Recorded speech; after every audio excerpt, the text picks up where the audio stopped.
There we go. Okay, good morning, everybody. Welcome. Today, we're going to be talking about family communication. I love the responses that you guys have put so far in the chat. You know, when I asked when's a good time to talk to your teenager, and you know, there isn't a great time. It depends on their mood, and I think that would be my answer too. Like whenever they are willing to talk. It's just, and I just know. Having two kids, and Yvonne, I'm interested to hear you talk about with three kids, the difference between your kids. My daughter was always more willing to talk. My son will just grunt at me. He does not ever want to talk, except he'll talk to me about his video games, but nothing important, nothing that I'm like, let's talk about real stuff. My son's not having it. He just looks at me like I'm insane. But so I'm hoping to get some good advice today. No pressure, Yvonne. I love the last response. It's easier to talk to my cat. I just totally feel you on that one. For me, it's easier to talk to my Chihuahua these days. For sure. So it was kind of funny because my husband overheard my youngest and I having a little bit of an argument yesterday about homework and how he doesn't care and, you know, all this stuff. And so then this morning he asked me what the topic was and I said family communication, and he kind of chuckled and he's like, oh, so you're the expert? And I was like, that's exactly how I feel this morning. I have a lot of tips, and up until son number 3, who's an 8th grader right now, I thought I was like the greatest communicator and the greatest parents because my older 2 are just really self-motivated and love school and love learning and got really good grades. And so number 3 has come along and just flipped my world upside down a little bit. I get grunts kind of like you do, Jenny. And the only time I can talk to him is when he's not in a bad mood. Which is like once in a blue moon right now. So it has absolutely been a struggle. And this is something where I would say over the last year, most of my conversations were with parents who are like, how do I talk to my kiddo? And so I have this fresh perspective of like, oh, that's what it's like when your kiddo doesn't want to talk to you at all. I like really couldn't truly empathize until now, where I'm just like at a loss. I just, you know, so as I was doing some research for this presentation, I was like really just trying to soak it in for myself. Right now, my son is telling me that if I want to talk to him about homework, he will listen if he can charge me like money. That's kind of where we are right now. So of course I said no, and then he just walked away. So I will do my best, Ginny, but this is kind of where I am right now. So I'm a little bit in the learning process too. I have 3 boys. I have an 18-year-old, a 15-year-old, and a 14-year-old. And like I said, the first 2 were just super easy. This last one is giving me a hard time. But when it comes to communication, one of the things I've had to really understand is that I'm not always the person they want to talk to. It happens at work all the time where I have students that are like, I don't want to tell my parents this, and they tell me everything. And then I go home and they're like, I don't want to tell you that. And it kind of hurts me. It kind of stings because I like to think of myself as this like really open-minded mom who, you know, wouldn't judge them. But it doesn't even matter. It's like, they don't want to talk to mom sometimes. So I think that's the first thing that we have to realize. Like, yes, we can do all these things. We can, you know, be good listeners and be very supportive and be their cheerleader, but that doesn't guarantee that you're the person that they want to talk to. And I know that's hard to hear, but it's really the truth. So, you know, maybe they have another family member. My youngest one tends to be very close to my mom. And I get a little bit jealous when I hear him on the phone with her, just telling her about his day and giving specific examples and being very animated in a good mood. And when I'm like, how was everything today? He's like, fine. So I'm happy that he has that relationship with her, but at the same time, I'm like a little bit jealous that that's not our dynamic.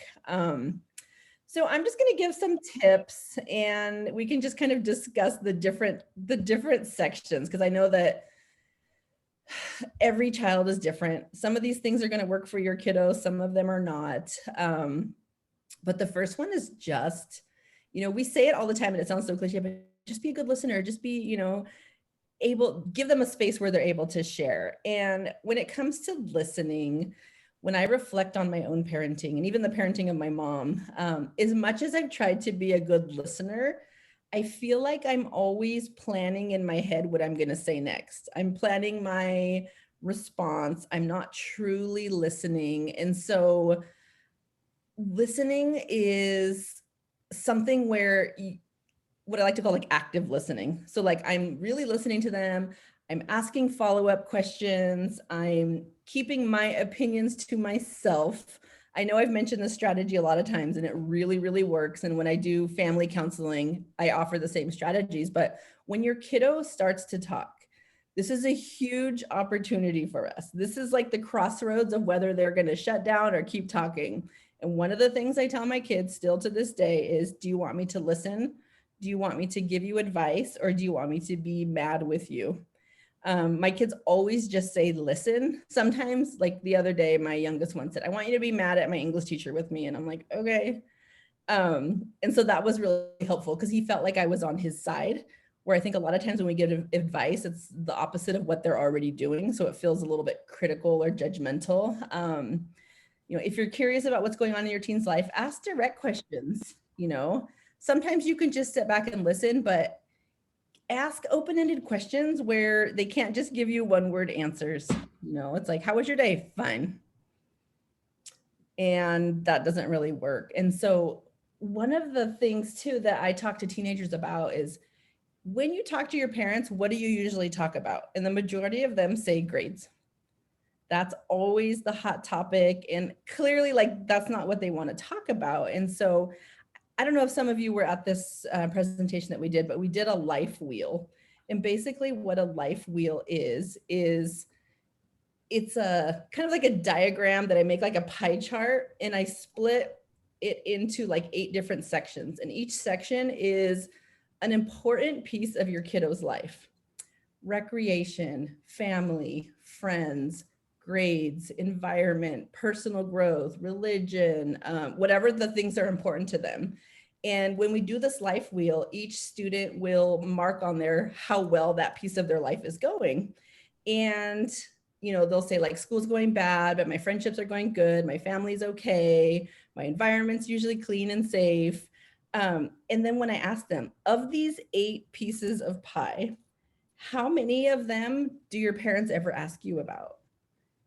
Almost 100% of the kids say 1 piece of pie. They ask me about grades. And when I talk to them about, you're made up of all these pieces, you're so, all these things are important. They're all equally important. They all have to function together for you to do well. And they're only getting questions regarding that 1 piece.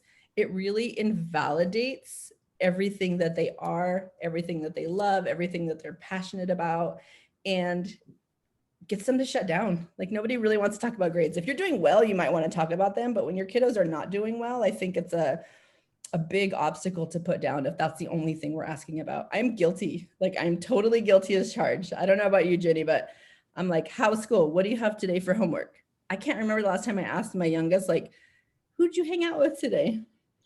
And I do the same thing, and I know better. I like have been through this with my daughter, no, we need to have real conversations and not just talk about school. But then I find myself with my son, like yesterday when I was leaving the house, the last thing I said to him was, Nathan, make sure you pay attention to math today. He said, I will try. And I'm like, okay. And then the first thing I said to him when I got home yesterday was, did you pay attention to math today? And when I sit back and I think about this, I'm like, oh, that's not actually what our relationship should be based on. Yeah. And I think the way they interpret it is like, all you care about are my grades. Right. And that's not true. I mean, it's always from a good place, right? Like, it's always from a good place of like, I want you to do well. I want you to be successful. And I've just kind of come to this realization that right now in his life, school is more important to me for him than it is for him. And I can do everything I can do to help him, but when he's not there, he's just not there. So just like keep in mind that when we nag our kiddos, after the first time we said it, they've already blocked us. So it's kind of just like, bad for our own health and energy, right? Because it's like, did you do this? Did you do that? Did that? He's not even listening to me.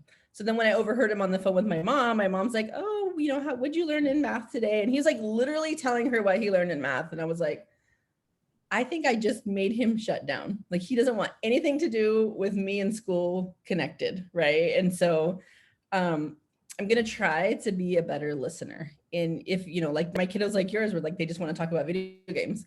And I have to hold that space because he'll know that if he wants to talk about something different, I'm a good person to listen.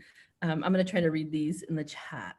I will send a link to the life wheel because I love it. It's something that you can print out for your kiddos, and but it's basically the eight things that are important, and you can switch them. If religion's not something for your kiddo, I mean, it's, their health and mental health, their environment, their grades, their family, their friends, fun, like recreation. If love or romance is part of their journey right now, then you can add that. But I'll send a link. I'll put a link in at the end. I learned that communication goes better when I give my son control of the conversation. Absolutely. I wonder how many of our kids would pick school if we gave them an option of what they wanted to talk about. You know what, Yvonne, actually, I'm going to link it right now. I have the life wheel linked on the website, and I'm putting the link to the page on the website up right now. It's under the principal page from like previous coffees that we've done. If you look down, like scroll down to the bottom of that page and parent resources, there was actually a bunch of PDFs. And so there's 2 on there. There is a life wheel for adults for you guys to do this for yourself, and a life wheel for teenagers. And so the way you do this exercise, I'm not sure if that one has the instructions on it, but the way I explain it to families is have them put a dot where they feel like they are in that section of their life. The outside of the wheel would be like a number 10, like everything's fantastic. The inner part of the wheel would be a 1. So when you're planting dots in the diagram, what you'll do is you'll connect all those dots, and usually it will make some really funky shape. It'll be like almost like a little star, like it's not round, right? Because our life is not always balanced. And so the idea behind the activity is, if you were a vehicle going through life and your tires are shaped like your diagram, how comfy would your ride be?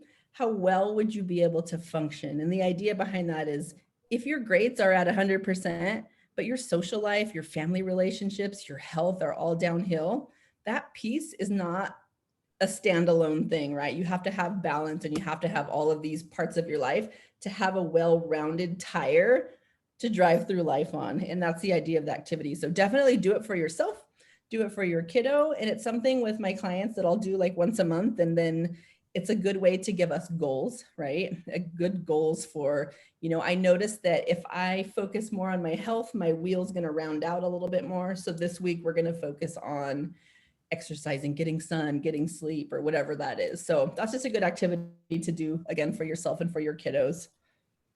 The second one is validate their feelings.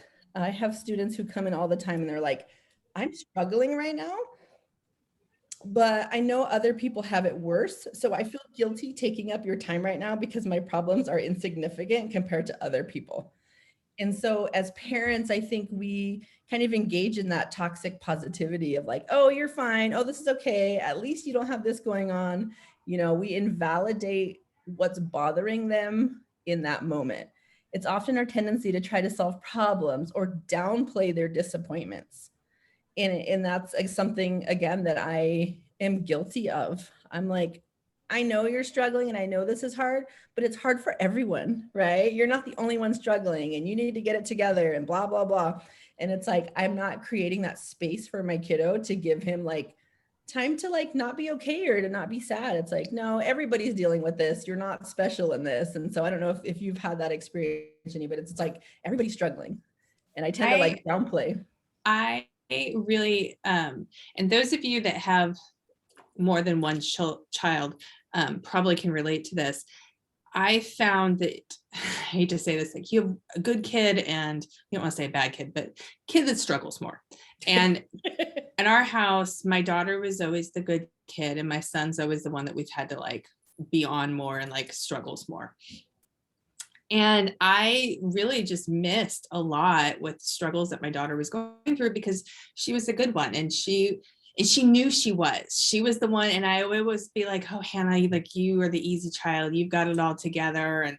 And so she didn't want to tell me a lot of things that she was struggling with because she didn't want to disappoint me. And she didn't want to be a burden because we were already so worried about Nathan. And she didn't want to like add to our stress. Like she told me, like she finally, like when like everything came to a head with her, she's like, well, I didn't want to add to your stress. You're always stressed out about Nathan. And that made me feel terrible because God, I missed stuff going on with my kids. So realize that like the quiet one, the one that you think is fine, also has struggles. I mean, everybody's human. You guys know, like we may seem like on the outside we've got it all together, but you're got your anxiety, you're worried about this, you're stressed about this. We all have that. Yep. When I work with clients and I ask them like, okay, which parent do you want me to contact? Because I'm concerned for your mental health. And that's a big one. It's like, I don't want to worry them. I don't want to burden them.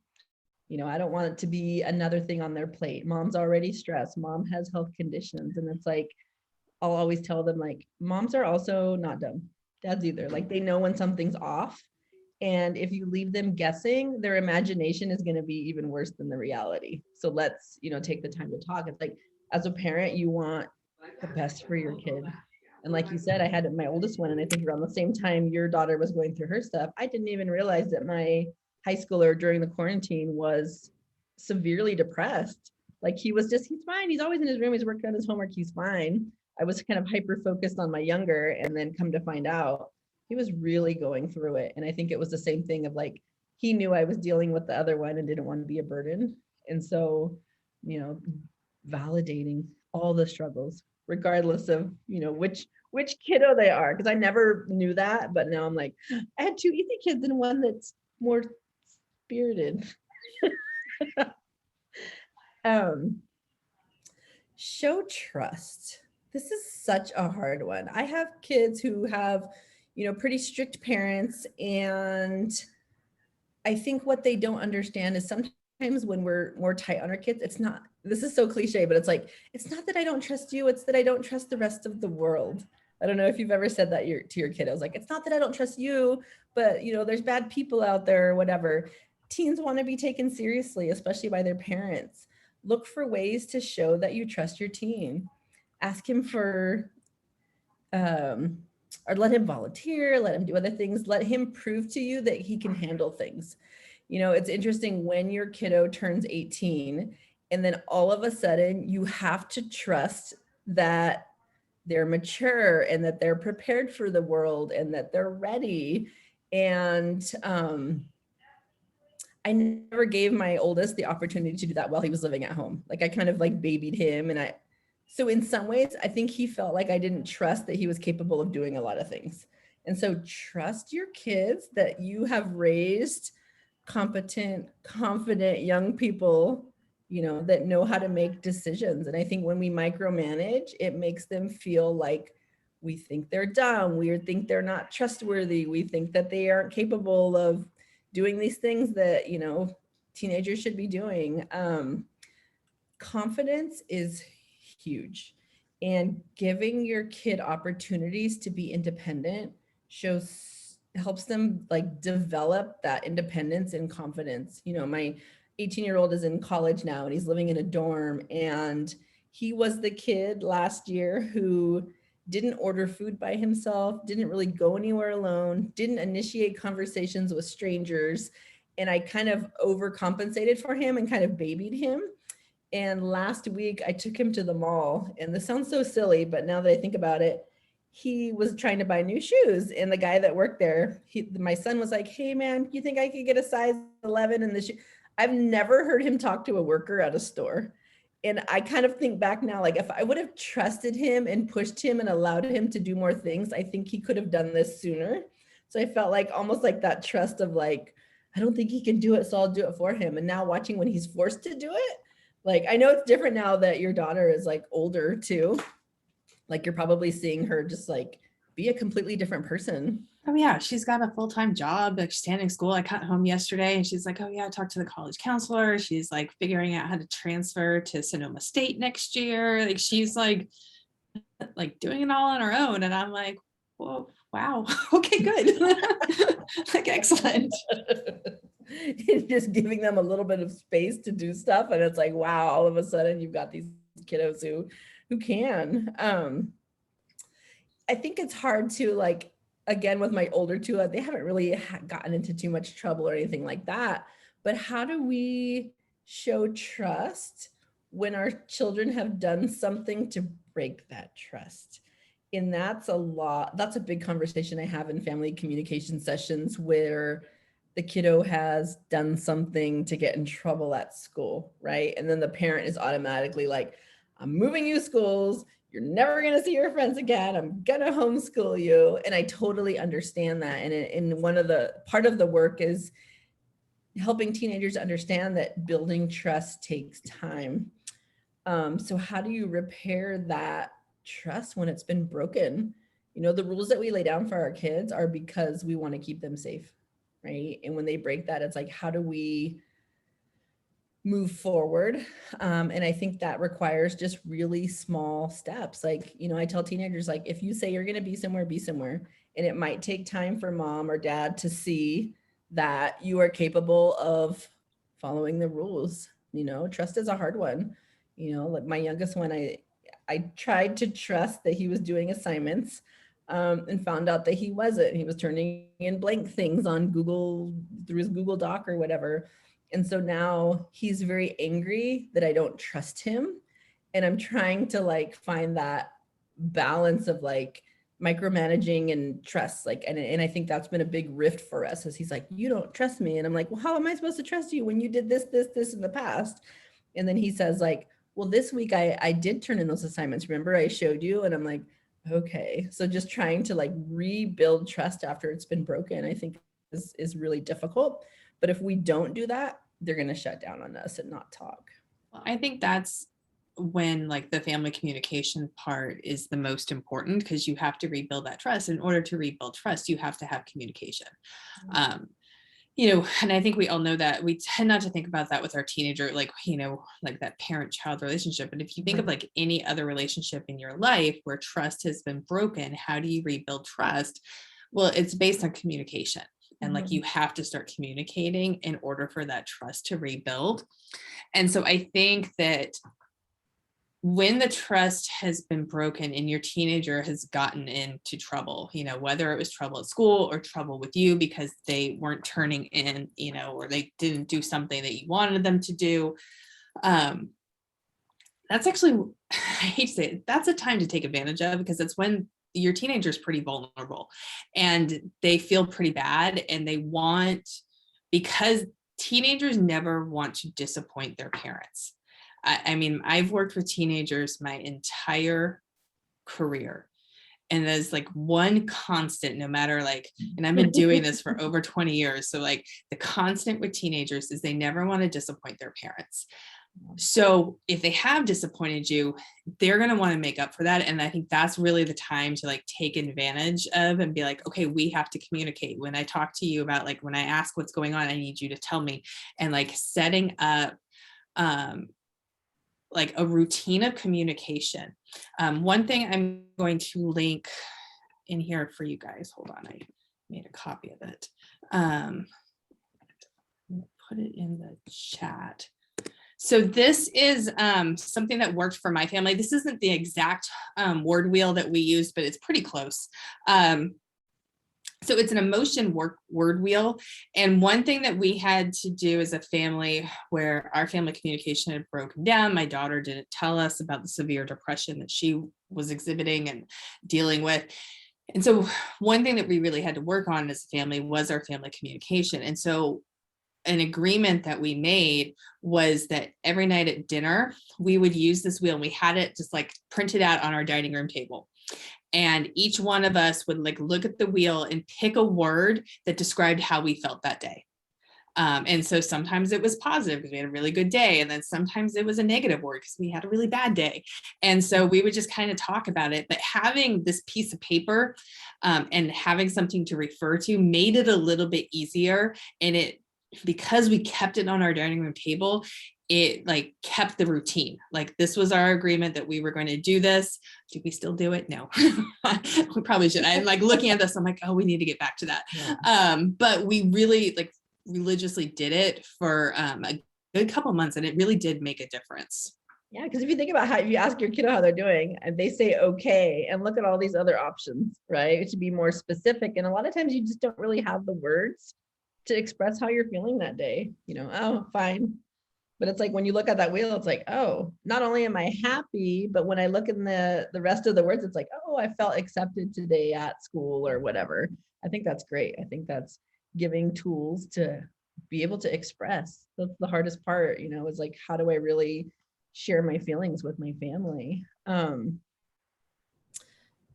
next one is paying attention. And this is one of those, like, we have to model this. And I expect my kids to put everything down and look at me and listen to me when I have something to say. But when they have something to say, sometimes I don't put my phone down. Sometimes I don't stop what I'm doing. Sometimes I don't give them the respect of my undivided attention. Guilty all the time. I've had times where my kids are talking to me and they're like, you're not even listening. And I'm like, oh my gosh, you're right. I totally wasn't. And so giving them that respect and modeling what it looks like to truly listen and respect somebody's time and the fact that they're talking to you. As your kids get older, you start to reflect on the opportunities that were missed. And I think that was part of my beginning of my empty nest journey of like, man, all those opportunities where he just wanted to go to the park and I was so busy on my phone or whatever, it's like, I really now am trying to be in the moment with them. There's so many things going on, work, life, like all these things, but it's like time that I'll never get back. And so I'm really trying to be more present, even if it's something that I don't want to talk about, like video games or whatever it is that's important to them right now. It's like, I'm really trying to just pause and give them my undivided attention. And my hope is that modeling that is going to be, helpful for them. Yeah, that was the question I posed to start us off today. And like, when is the good time to talk to your teenagers? Honestly, it was a little bit of a trick question because I have found the answer to be whenever they will talk to you. Like whenever they come to you, like you just need to drop everything, like, all right, here I am, let's talk, and take advantage of those times. And one thing I'm realizing, and again, the difference between my two children, my daughter tended to want to talk about her life more. Mm-hmm. And so I was into it, she like wasn't always honest about like what she was really dealing with. But she would tell me some things. My son, I have no idea what's going on in his life. So when he comes and he wants to talk about something, it's usually about his video game or like wants to show me something. Like if he wants to show me a cat YouTube video, he loves cat YouTube videos. And I need to like, even though I may be like, oh, I don't really care what's going on in your video game, I actually like pay attention to that because like he's talking and like that may lead to something else. But and it's something that I've had to really like scold myself about, because if I don't pay attention to that, like this is important to him, then he's not going to come to me about something else. Yeah. I don't know if you've ever made the jerk move that I make, but sometimes I'm like, wow, I wish you could do your homework like you do your video. Yeah. Yeah. Don't do that. Not the expert right now. Like listening non-judgmentally when you are like frustrated about something else is really hard. I'm like, wow, if you could put half as much effort into your homework as you do your video games, we wouldn't be in this problem. That's like my instinct. And so I'm really trying to like not be that way. And that's a later topic of like controlling our own emotions during conversation, but it's like, that's a really, really tough one. Talk about like door opening versus door closing communication, like an example of like door opening is like encourages your teen to talk openly is like, tell me what happened. What do you think you should do next? What happened next? That's a good question.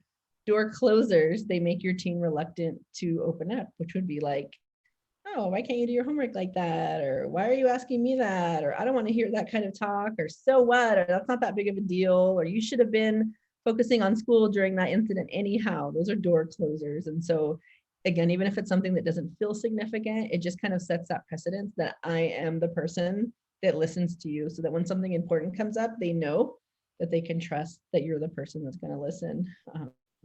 Not always easy. I don't know if anybody has some strategies for that, of like, keeping the door open in conversations, or maybe even some examples of when you shut the door and like you've kind of reflected on that, like, oh, I could have done that differently. And then it's kind of funny when I start to get mad, right? Like, you don't tell me anything. And then I reflect on my past behaviors and I'm like, well, no wonder. If my friend talked to me the way that I talk to my kiddo sometimes, I don't know necessarily that they would be my friend, right? If I didn't give them the space to share their feelings and was just like cramming my advice down their throat, I don't know that I would have those friends and relationships. So I don't think it should be different with our kids. This next one says, don't be a dictator. You still get to set the rules, but you should be ready to explain them. Remembering that during this phase of development, like, they're pushing boundaries, they're trying to be independent.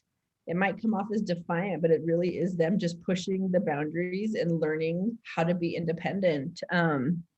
There's certain things where parents have put these hard rules on. And in fact, I just had a couple of kiddos this week with this, where you're not dating until you're in college, right? Those hard rules of like, well, I know as the clinician that that's not always going to happen. We can tell our kids anything, but they still have the choice to do what they're going to do. So is it helpful to kind of be in that dictator role of like, these are the rules, you're going to follow them? A lot of times it doesn't happen. And so that's the quickest way to get them to not communicate with you. I don't like the idea of my sons having sex and dating, but I also know that if I let them know that I feel that way, if something comes up or they need support in that area, they're not going to talk to me. When it comes to like sex and dating, even, and we've talked about this before, Jenny, like even the most supportive parents, we don't really want to talk to about that kind of stuff, right? Like, I could be the most supportive mom and it would be very unlikely that my kiddo would be comfortable having that conversation with me. Yeah. And we'll do sex and dating as a topic. That's usually a second semester topic that we get into in the springtime. So that will be a topic this year that we'll talk about in more detail.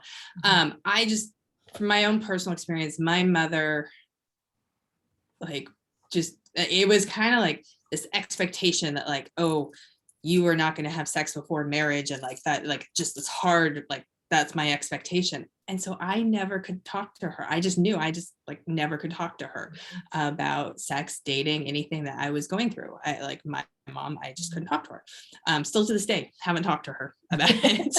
I'm 47 years old, still have not talked to my mother about this. And so with my daughter, I tried to make it very clear to her, because I just know I had that and it wasn't that great for me growing up, that I wanted her to be able to come to me and talk to me about sex. And so I always told her, like, since I think she turned 14, I was like, you could talk to me about anything, you talk to me about sex, no matter what, I'm always here for you. And so then she did, which was really hard. So you got to be prepared for those hard topics that you can like be like, yes, you can come to me anytime, but then also be emotionally ready for when they do come to you and like be like, oh boy, like, wow, this is a hard conversation, because it is a super uncomfortable conversation. Absolutely. Yeah, I'm 43 and I'm still not going to have that conversation with my parents, but I've definitely provided the space for my kids to talk about it. And sometimes they'll kind of like say things in jest, like kind of just joke around with me about it, but we haven't really had too many serious conversations about sex. But my hope is that in the event that they ever needed to, that they would know that I'll do my best not to judge. I think knowing when to quit is super important. I don't know if you've ever engaged in a conversation with your kiddo where it just gets heated and it's not going anywhere. It's going in circles. And there's almost this sense of like, I'm going to get the last word. Arguments get heated. These homework conversations with my kid get heated, and I have to know when it stops being productive, how to know when to stop. you're going to disagree with your kiddo, you know, but is it worth really trying to like drill it in, or do we stop? Do we take a break? I think it's important to know that sometimes it's just not the right time to talk. Like when you said in the beginning, like when's the right time to talk? When everybody's super upset and super heated and super passionate about a topic, maybe it's time to scale it back. So just knowing when to stop, I think is super important. Otherwise, we end up taking it out on each other, getting angry, fighting, and then we never can like move forward, you know? So just know when is the appropriate time? When should I take a break? When should I scale back? Let me see. I was trying to read the chat at the same time. Oh, I just like your response. I like what Virginia said. Like, I like to have my son problem solve, and how, like, with any situation that they're unhappy with, like, okay, like, how can we do this differently in the future? But I guess it's going back to your original, what you talked about. Do you want me just to listen? Do you want advice, or do you want me just mad? Because sometimes they don't necessarily want a solution. They have a situation they just want you to be mad with, and they just want some empathy.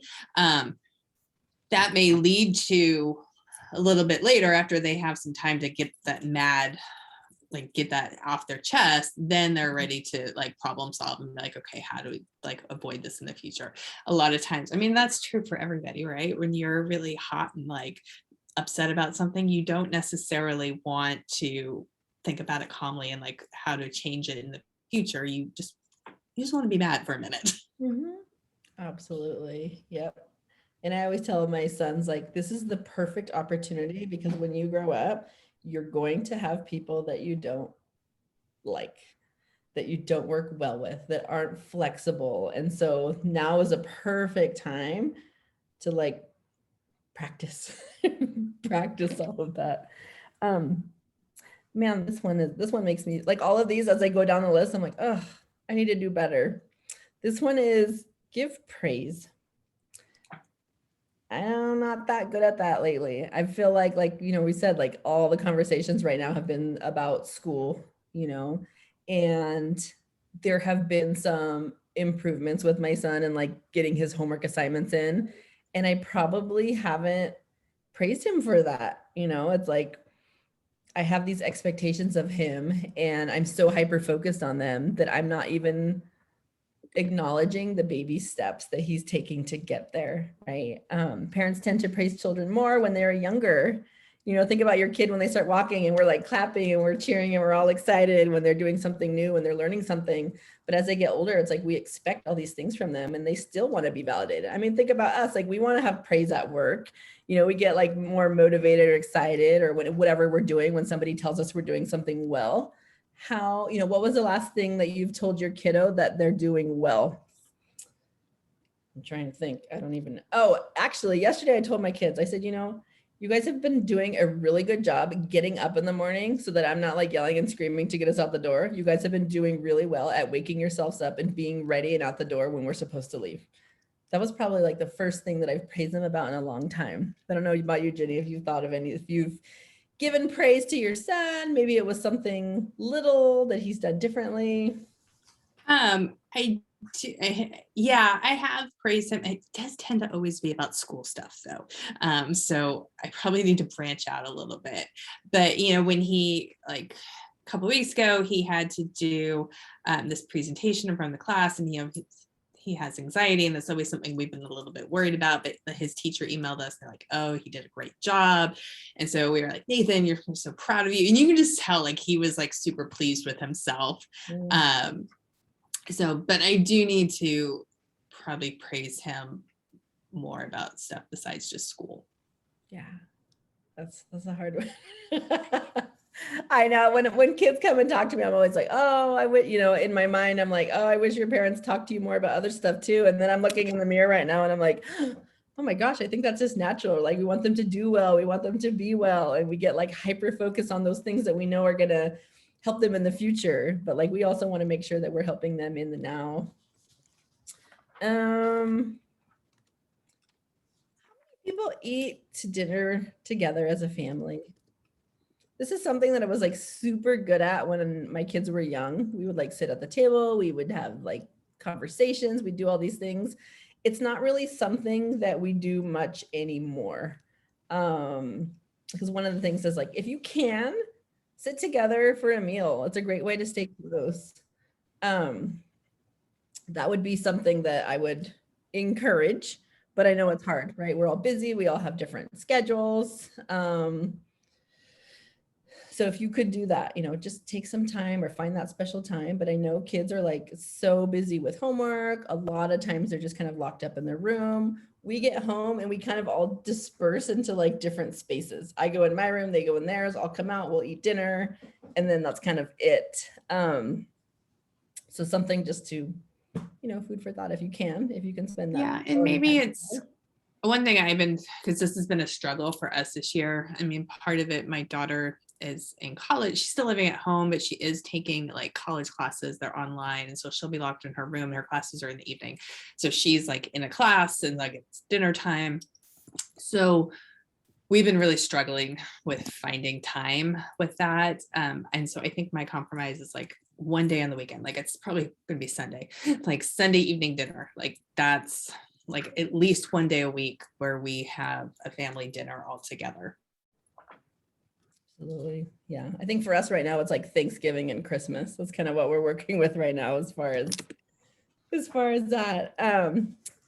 Carla says we have set dinner times. We all sit together, but then my son will eat super fast so he can be excused right away. Yeah, I'm with you, Carla. My son does that too. Well, it's nice that he's there for a minute. That's more. I know that those 45 seconds were like, how is everything? How is everything? Yeah, no, that's difficult. The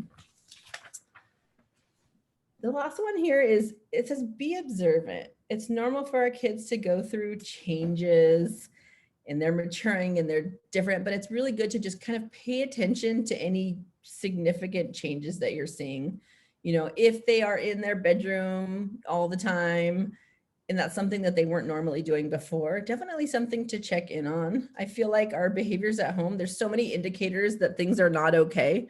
When I'm thinking about like depression and anxiety, I'm thinking like isolation. They're no longer like having conversations. Maybe you're noticing that even like their social time is limited, that they're not really interacting with their friends. Just really pay attention. And I think it feels really good when somebody knows that you're noticing them. You're noticing their changes, you're noticing their feelings, their mood, their behavior, their energy, their appetite. Take note if they're not wanting to do things that used to make them happy. Ask them about it. Hey, I noticed that, you've been in your room more. I noticed that maybe we're not on the same page right now. Like, what's going on? I think that's really, important to make sure that we're just watching, because they're not always going to come and talk to us. We know that, right? Yeah. I'm like the last person that that they want to share with. So those are the tips I have. I really love what Tu said about her daughter when she wasn't feeling well, and her daughter bringing tea and a blanket and just being so sweet. And that just reminded me, like, teenagers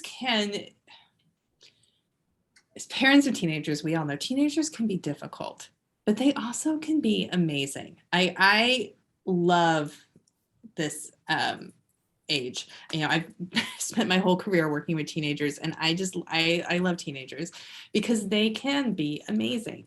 And so those little moments, I know they can be so frustrating, but then like just cherish those little moments that when like they're really great. Because yeah, it's awesome. Yeah, my college kiddo, he will come home and the first thing he does is he gets our dog and he comes and he lays on our bed and just wants to watch TV and be in there and be around us and be in our space. And it's like, he is a pretty amazing creature. All the hard parts that it's taken to get here, has been really worth the journey. So I know it's not always easy. I have this list of questions here, and and I've posted this before, I believe, and it's just like, how well do you know your kiddo? what are things like, I'm going to run through a couple of them, and then, maybe this is something you already know about them. Maybe it's something you think you know, but if you were to ask them, they would give a totally different answer. I think I did this and like realized that my kid doesn't even like the food that I assumed was his favorite food. So it's kind of like just some questions of like, how well do you actually know your kiddo? Maybe you know all their teachers. Do you know their teachers' names? Do you know what they teach? I've always had the luxury of knowing the teachers well because I work here, obviously. But I think my husband would get a little bit jealous because I was kind of in the know, like, oh, how's Mr. So-and-so doing? And my husband doesn't know all these things. And for kids, like all those little details that we remember about them are super important. Like they really feel like heard, like, oh yeah, my mom knows about this. And if they're not doing well, that might be more annoying than anything. But I think for me, it was like my kids always were like, oh yeah, you know this teacher, so he can like talk about it or whatever. Some of these questions are, who is your kid's best friend? Do you know that? Do you know that, Ginny? Who's Nathan's best friend? I don't think Nathan has a best friend. Okay. If you could buy anything in the world, what would be your number one choice? Are these things that you know about your kiddo? What's been your biggest disappointment in the past year? Who's your favorite teacher? What gift from your parents has been the most cherished? Where would you go on a family vacation? If you can paint your room any color, what color would it be? And they sound so silly and insignificant, but it's just like little details about our kids that might be important to them, or maybe things that we don't know. I don't actually know my kids' favorite foods right now. That'd be cool for me to know that and then plan something special for them so that they know I'm really hearing them and that I'm really wanting to be connected with them. A really fun game to play with your kids. If you are ever like playing a game, like you're camping or something like that, where you're going to play a game, is Would You Rather? I don't know if you guys have ever played that game, but you get these cards and they have two like really gross choices. Like, would you rather like eat a bug or like eat like, I don't know, like something like that. And like they have to pick which one would they rather and explain why. And it can just like prompt really like fascinating conversations with your kids about silly stuff. No, and it's like totally like a de-stressor, right? Like just talking about silly stuff, like how, imagine if you went and hung out with your friends and all you talked about were like all of the just stressful things in your life. And sometimes we do that and sometimes we need to vent, but it's also nice to just laugh. I had an evening the other night with friends and we literally laughed the whole night about just silly stuff. And I felt so like refreshed the next day. Like wasn't it, I listen to heavy conversations all day long. And, I'm pretty good at like putting that aside when I go home, but even just that like block of time that was spent just like in a stress-free environment where we're all laughing was so healing for me. Like I felt like the next day I could come to work and I felt like I had this like fresh start. So how many times are we setting the environment or setting the stage for us to just have like these really non-stressful moments where we're just together and we're just family? That's easy to do when they're little, but now when they're older, it's like, we don't have that. Well, and I think, and we actually purposely did this topic right before a break because there are 3 days off next week. To have that be a time, because usually that's a downtime for families where we don't have to work, kids aren't in school. And so that's a time to have these conversations. So I'm listening to You're Not a Bad Mother, don't worry. None of us are bad mothers. But, I think one thing, especially when we're ourselves working and we have stressful jobs, I mean, believe me, I've got a stressful job.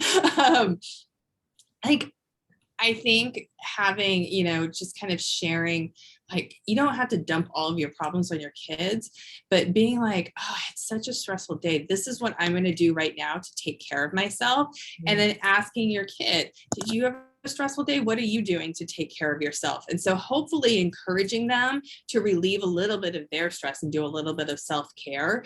That can be an opportunity to like just share with each other and like just have that where you're not, going like, oh my gosh, you're in all these AP classes, you're doing all this work and what are you doing? Like, are you on top of it all? But just like kind of flipping the script a little bit and being like, hey, I know, like it's a really stressful time. Like, what are we doing to take care of ourselves? Yeah. I think that's So really I agree, you are not a bad mother. Like sometimes after work, the last thing I want to do is deal with my own kid. Like I've already like burned out. I'm human. I'm not perfect. I don't have the capacity to like empathize for 24 hours a day. Like sometimes I'm just done. And sometimes I know the best thing for me when I get home is just to go hide out for a little while and rebuild my stamina, So you're not a bad mom. You are a human mom. So yesterday I got home and I sat in the car for 5 minutes by myself because I needed a minute before I could go in and like deal with all the family stuff. And I just had a moment of calm and quiet. And then I went in. so you take those moments for yourself. You got a good commute where you get to like just kind of decompress for a little while too. This last comment, my daughter has some issues at school. I suggest talk to social work. She doesn't want to. She looks tired and sad. What should I do? You know what I would do, honestly? I put my email in there. Send me an email. What I will do is I can anonymously check on kiddos. They don't have to know that it was a parent that sent that. And I just give them, information about who I am, what I do. A lot of people believe the stigma that, if you talk to the social worker, that means you're ill or you're not well. But really, I think it's just something that's neutral and beneficial for everybody. I can take them to the wellness center and just show them what we offer on campus. And I let them know, like, we have a couple thousand kiddos here, and every year we see hundreds of students, which means you're in good company. You're not the only one struggling, and we're here to support you. We want you to be successful. We want you to be well. We want you to be happy. So please send me an email, and I would definitely be more than happy to check in or chat if you want to consult about it. That's what I'm here for. Just send me an email, and we can definitely, hopefully, get your kiddo back on track. Okay, great. Thank you. I'm going to stop recording now. If anybody wants to stay on, you can.